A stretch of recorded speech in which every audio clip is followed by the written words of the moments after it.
Good morning, everybody. It is, what is it? It's Wednesday, because tomorrow's Thursday, and that's the day that we go on our trip. I'm so excited.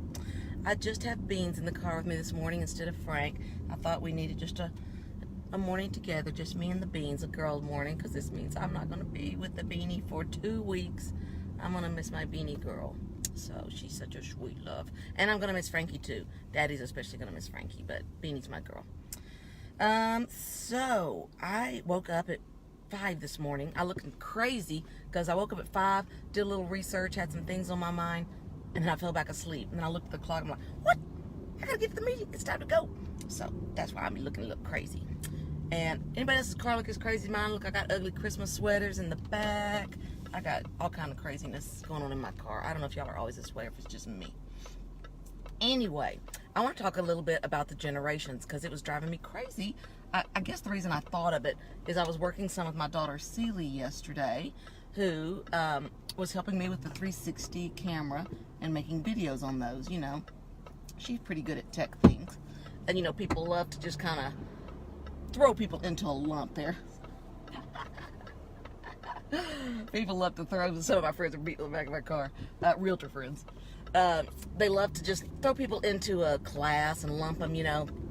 And so what they did is, she goes, "Oh, Mom, is it bad for you? Are you embarrassed that you don't know as much about technology because you're older?" And of course, I said no, because for one thing, I know for my age, I would say I'm in the top 1% of people keeping up because I work at it. I work at it really hard. So no, it doesn't bother me.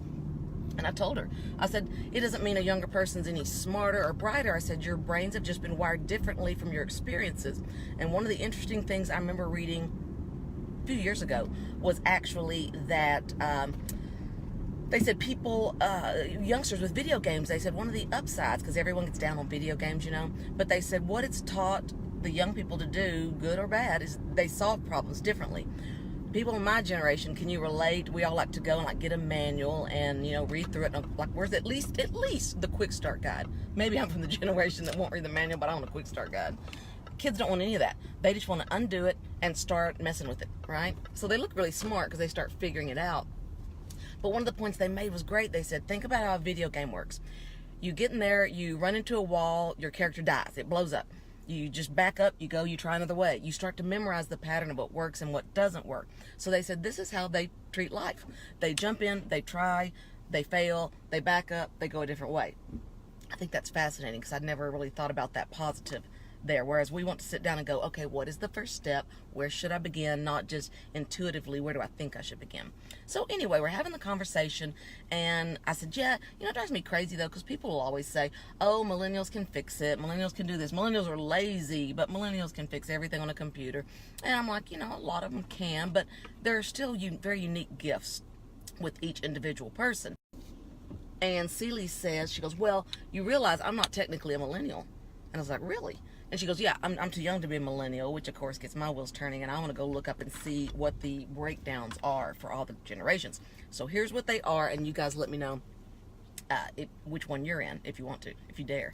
So this Pew Research Group, PEW, apparently is the be-all, end-all of everything generational, or cohort as they call it, which is a strange term, but they call each classification a cohort, which I always think of somebody's my partner in crime, they're my cohort. So I go, okay, this is what they call it. So they have the silent generation, which I think is what probably Ted Koppel called the greatest generation, perhaps. It's really everybody before baby boomers. So it's like 1927, 28, up until 1945, until through the end of World War II. The baby boomers, we know, is the very ending of World War II, so 1946 through 1964. You can remember I reversed the numbers. You know World War II ends in 45, so this is 46 through 64. All the babies born after everybody got home from the war. 1960. So Wes, for example, is technically a baby boomer. He's at the very tail end of that. He's in 1964. However, I'm born in 1967, so I couldn't remember what my generation, my cohort was. And she's like, you don't even know what you are? I was like, oh, she's right. I got to catch up on this. So, and here's how you can remember it. It's kind of in order. X, Y, Z. So if you're not a baby boomer, and you're next after that, you're Gen X. Okay, Okay, Gen X is roughly 1965 to 1980. Early 80s, but the Pew group right now is saying 1980. 65 to 80, you're Generation X. 1980 to 1996 are millennials, or also known as Generation Y. Remember, X, Y, Z, it goes in order. So Generation Y is millennials, and that is 1981 to 1996. 1997 and on, up into current, right now, they said is really the current generation. They said we're not going to come up with the name of those yet. They said they said the New York Times has even put out kind of some research for people to start coming up with ideas, but we need to let them come into their own a little bit before we name them. So if you always are like me and going, generation, what letter? It goes silent generation, baby boomers, then Generation X, Y, Z. Y is the so let's see, X is me, Y is the millennial, and Z is everyone really who's 21 and under right now. So both of my daughters are Generation Z, which doesn't so much, they're also calling them the post-millennials for right now, and they haven't really with their own name yet. Our service in this town is crazy, or Wi-Fi. So, or cellular data, actually. So yeah, I thought that was really interesting because I have a love-hate affair with situations like this because I think they provide great input in the macro and very little use in the micro.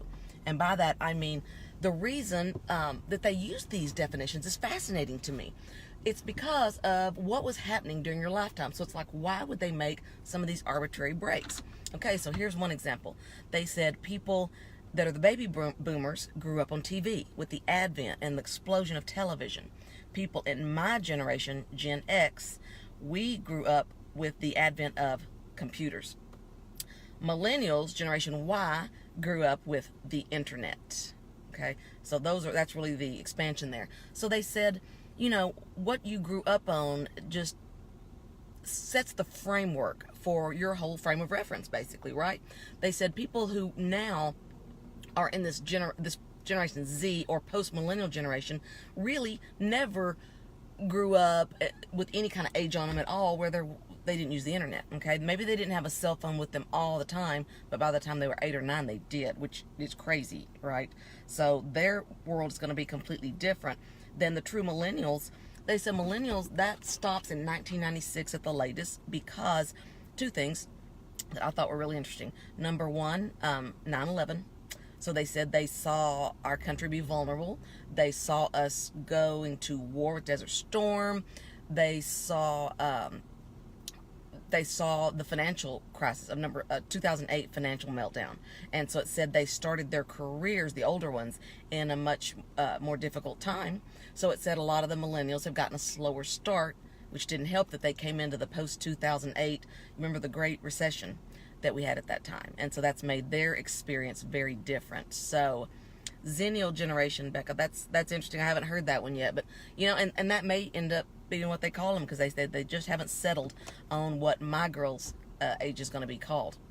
So again, I think we should continue the conversation. I think it's fascinating. I hear people all the time. I'll tell someone, "Oh, Celie's helping me with his 360 camera," and people, you know, it's a good and a bad thing to being lumped in a group because people always go, "Of course, she's a young person." I was like, that kind of makes me crazy because don't take away someone's skill level because they're a young person. I know plenty of people her age who may be fabulous at other things, but they can't come in and start working on your computer system and knowing that, right? Everybody's still got a different skill set. So no, just because you're younger doesn't mean you're good at it. Both of my girls have been fantastic. They rarely do it, but they're fantastic at video creation, artistic.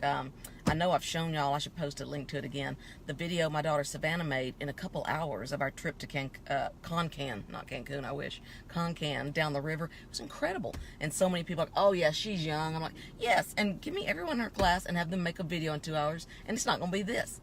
They can do something else fabulous. But again, so I don't want to lump them in. They're not all good at computers, and we are not all bad at computers and technology, right? So to me, it's not helpful in the micro, person by person, but it is useful in a societal, sociological, macro world environment. So be curious to hear what you guys think, and if you have any input on this subject, would love to hear it. If you have any experiences, good or bad, with these groups or broad generalizations versus the micro.